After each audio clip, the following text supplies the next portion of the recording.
હર હર મહાદેવ મિત્રો, તો સ્વાગત છે એક નવા વ્લોગ વિડીયોમાં. ઢોરોનું બધું કામ પતાવી આવી ગયું છું વાડીએ. લઈ લીધું છે આપણું હથિયાર. તો પહેલાં વાઢવાનું છે રજકો, પછી ઝીંઝવો લઈને ઉઈ જવાનું ઘરે. અને આજ તો વાતાવરણ થોડુંક ખરાબ થયું છે, વાદળા દેખાય. તો પહેલાં નીણ વાઢી લઈ. અને આપણે તો નીણની ઉપાધિ પૂરી, કારણ કે નીણ બધી ટોટલી ઘરે વધી દીધી. તો નવી નીણ થાય ત્યાં સુધી ઉપાધિ નહીં. હવે ખેડ પહેલાં ગામના ઢોરને કીધું છે ભેળ હાટું, તો બધાય સાફ કરી જાય પડું. પછી દાંતી મરાવી દેવું. દાંતી મરાવ્યા પહેલાં ખાતર એવું લાગે તો વેચ દેવું, એટલે બધું ભળી જાય જમીનમાં. તો બસ હવે પહેલાં નીણ વાઢી લઉં.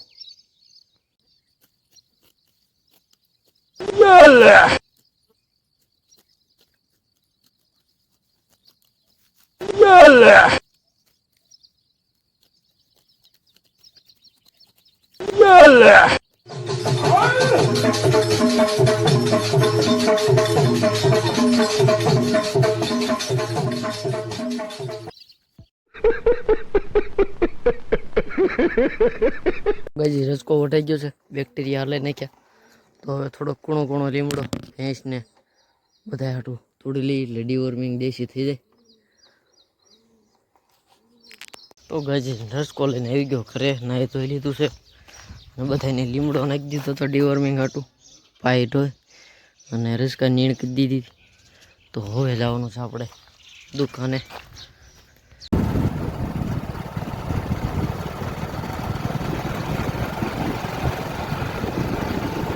પૈસાની ડમરી ઉડાડવાનું મશીન. क्या क्या बात कर रहे हैं?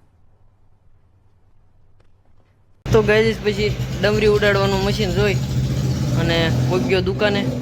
કાલે એક મોટર હતી 7.5 હોર્સ પાવરની, એને બાંધીને અત્યારમાં આપી દીધી છે. હું તો કાલે ફૂલ ડે રજા ઉપર હતો, એટલે કાંઈ ખબર નહોતી. તો ડમરી ઉડાડવાનું મશીન જોયું, અને એની લત લાગી જાય એટલે પૂરું. પછી ધૂળ છાંટતા થઈ જાય જો પાણી ન આવે તો.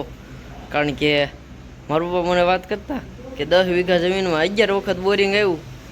જ્યાં સુધી ગાડી આવી ને ત્યાં સુધી કે નળિયાવાળા મકાન હતા, એ ગાડી લાવવાનું બંધ કર્યું ને પછી સલેબવાળા મકાન થયા. એટલે 1-2 વાર એવું થાય કે ન પાણી આવે તો પછી સંતોષ કરીને બેસી જવાય, નકર એમાં જ ખિસ્સા ખાલી થઈ જાય ભાઈ. ये बड़ी अच्छी बात कही आप.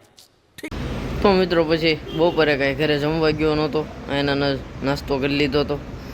અને 3:30 પોણા 4 સુધી ઊંઘ ખેંચી લીધી છે. 1 વાગ્યા આસપાસ સૂતો હતો. અને કાલે મારા પપ્પા એમ કહેતા હતા કે આપણે 3 પાળિયા હજી જાહેર વાવી છે, તો સાંજે નાનું ટ્રેક્ટર લઈ અને ખાતર પહેલાં એ 3 પાળિયામાં ઢગલા પાડી દેવું, એટલે દાંતી મારી એટલે એમાં ભળી જાય. પછી બાકીનું ખાતર પછી કાઢશું. અને જોઈએ છીએ આવતા ચોમાસામાં વાવણીમાં તલ સિંગ હું વાવવાનું થાય. તો હવે ખાતર સાંજે ભરવાનું છે કે નહીં, ઘરે જાય પછી ખબર પડશે. અને આજ તો કાંઈ કામ આવ્યું નથી. એક મોટર જોવા જવાનું હતું, પણ બીજા કોઈ દુકાને હાજર નહોતા એટલે બંધ રાખ્યું છે. નામે 5 વાગ્યા એટલે લાઇટ વહી જાય, તો કાલે સવારમાં જવાનું થશે. તો મિત્રો પછી દુકાને કાંઈ કામ નહોતું એટલે આવી ગયો ઘરે. આપણે પાડીનો નવો ખેલો ખોડાઈ ગયો છે.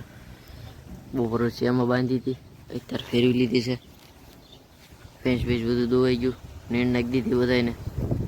અને ખાતરનો પ્રોગ્રામ આજનો કેન્સલ રહ્યો. તો બસ હવે થોડું ટાણું થતાં વાળું પાણી કરી બધાને નીણ નાખી દઈશું. The next day. Har Har Mahadev મિત્રો, તો થઈ ગયો છે એક બીજો મસ્ત મજાનો દિવસ અને આવી ગયા છીએ વાડીએ. તો પહેલાં તો આપણે આજે મકાઈ હતી વાઢી નાખી છે, કારણ કે વરસાદ જેવું વાતાવરણ હતું, બધી આડી પડી જાય કરતાં પહેલાં વાઢી નાખી છે. અને નીણ વાઢી છે ઘાસ. અને આપણે તો વરસાદની કાંઈ બહુ ઉપાધિ નથી, કારણ કે આપણે તો નીણ ભરી દીધી છે. પણ તોય તે બીજા બધાને હજી ઉનાળું તલ હોય, મગ હોય અને નીણું પડામાં પડી છે, તો ન આવે એ જ સારું. બાકી રસકો પાઈ દીધો એટલે રસકો નથી વાટ્યો. તો હવે જવા દઈએ ઘરે. તો મિત્રો પછી ઢોરાને બધાને નીણ નાખી ઘરેથી નાહી ધોઈને આવી ગયા હતા દુકાને. બસ તો કંઈ કામ હતું નહીં, એક સ્ટાર્ટર આવ્યું હતું એને કોઇલ નાખી અને બસ હવે જોઈએ કાંઈ નવું કામ આવ્યો તો નકર જવા દઈશું ઘરે. તો મિત્રો દુકાનેથી ઘરે આવીને જમી લીધું છે અને હું કંઈ કરી લીધી તો આવી ગયો છું પાછો વંડામાં. વાતાવરણ જોઈ શકો છો, નક્કી નહીં ક્યારે આવી જાય એનું. વરસાદ તો બધાને નવરાઈ નાખી. પેલા પૌધા રડી લઉં અને પાઇપ ઘરે પડી છે લઈ આવું, ટાંકામાં કનેક્શન આપીને બધા નવરાઈ નાખશું.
ફાઇનલી મિત્રો પાડીને ધમન નાખી છે, ભેંસની ધમન નાખી. તો પહેલાં ભેંસનો ખીલો સાફ કરી ભેંસની અંદર બંધો, પછી આપણો વારો ધૂલા શેઠનો. તો ફાઇનલી મિત્રો બધાને પાંચ નીણ કરી દીધી છે અને વરસાદ ચાલુ છો તો થોડોક સાટા પડે એટલે ધૂલાને ફેરવી લીધો. તો બસ આપણે હાથ પગ ધોઈ નાખી અને દુકાન ભેગા થઈ જઈ. તો મિત્રો પછી આવી ગયો દુકાને અને ઓપન વેલા આવ્યો છે. સવારમાં જોવા જતા ગાળમાં ખૂટી ગયેલો હતો, તેને ખોલીને ગાળ જે કાંઈ રાબડ અંદર ગયું એ બધી કાઢીને ફ્રી કરવાનો છે, જામ થઈ ગયો છે એટલે. તો પહેલાં ફટાફટ એને ખોલી નાખી અને પાણી નાખીને સાફ કરી નાખી. તો મિત્રો ખોલી નાખ્યો છે અને બોડી શોટ નથી પણ ગાળમાં આલી એટલે ઠસ બેરિંગ આવી ગયું છે. તો ઠસ બેરિંગની સાફ્ટિંગ ગાળો ઓછો હતો એટલે કટ મરાવી દીધું મિસ્ત્રીને ત્યાં. તો આના બધા સ્પેર પાર્ટ એસિડ નાખીને આરી કહીને સાફ કરી નાખું અને ઓલું આવે સાવી ઓલો સાફ્ટિંગ ગાળો થઈને એટલે ફિટ કરી દઈ. ફાઇનલી મિત્રો પછી ટાઈમ થતાં આવી ગયા આપણે ઘરે અને ઓપન વેલ જે ફિટ કરવાનો બાકી છે કારણ કે મોડું થઈ ગયું હતું મિસ્ત્રીને ત્યાં. તો બસ બધાને નીંદ નાખી દઈ, વાળું પાણી કરી લઈ અને આજનો વ્લોગ બસ અહીંયા જ પૂરો કરીશું. મળીએ નેક્સ્ટ વ્લોગમાં, ત્યાં સુધી બધાને હર હર મહાદેવ. અને જો હજી તમે મારી ચેનલને સબસ્ક્રાઈબ ન કરી હોય તો ફટાફટ જઈને સબસ્ક્રાઈબ કરી નાખો